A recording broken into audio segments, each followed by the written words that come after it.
Yep, Katie Rosenberg, Katierosenberg, and I am the Marathon County Supervisor for District 1. Okay. All right. Then if you just wanted to look at me, so the resolution recognizing June is Pride Month in Marathon County passed tonight? Yes. Okay.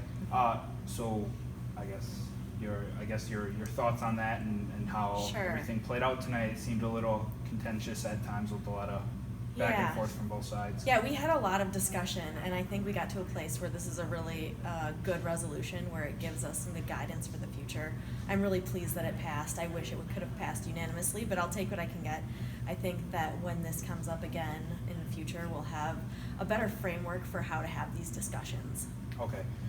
So when you say comes up in the future, it's not gonna have to be renewed like that amendment talked about? That amendment failed, or I don't even know if we had that amendment. I think it failed. I guess There's a lot of stuff going on yeah, tonight. it's kind of hard to keep track. A couple board members talked about, had mentioned, speaking in during the meeting, that no matter what side of the aisle or what side of the argument your views were on, that it was important to have this type of good discussion and this type of, I guess, respectful discussion. So, Yeah. I guess, what are your thoughts on, I guess, the political process playing out, people hearing from both sides?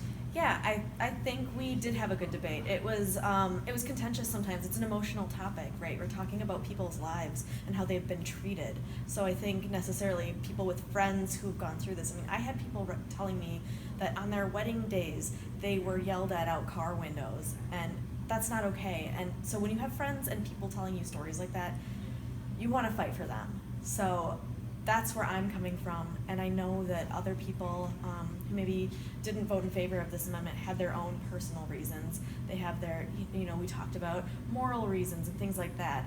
And when it comes down to it, my moral reason is to love your neighbor. Okay.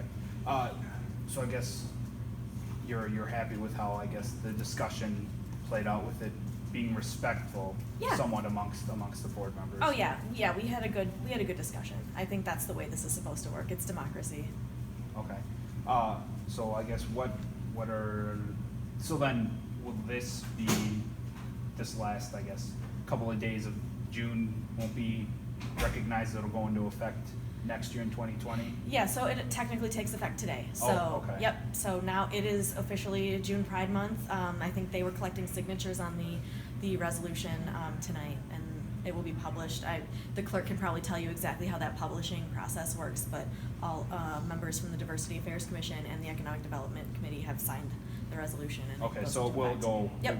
the last 5-6 days of the Yeah, month? and the actual resolution itself, it says dated this date, Okay. June 25th, so. Okay. So the resolution passed with an amendment that you actually proposed. So can you tell me what that amendment was and why you added it to the resolution? Sure. So the part that I added was actually some content from the substitute resolution, and it included portions about public education and dialogue and engagement. I added that because I thought that Chairman Gibbs and Administrator Carter came at it in a really good place. We should be having these discussions. I especially liked the part where we talked about the language we used. I had some really interesting phone calls with people saying things that were kind of offensive, and I think we're not used to talking about these topics, right? We're in the Midwest, we're kind of private, we don't really like talking about sex, right? So this is one of those things where we're not really talking about that, but we don't know how to talk about it. So I think, again, that framework really gives us a good place to work from. Anything else? Yeah.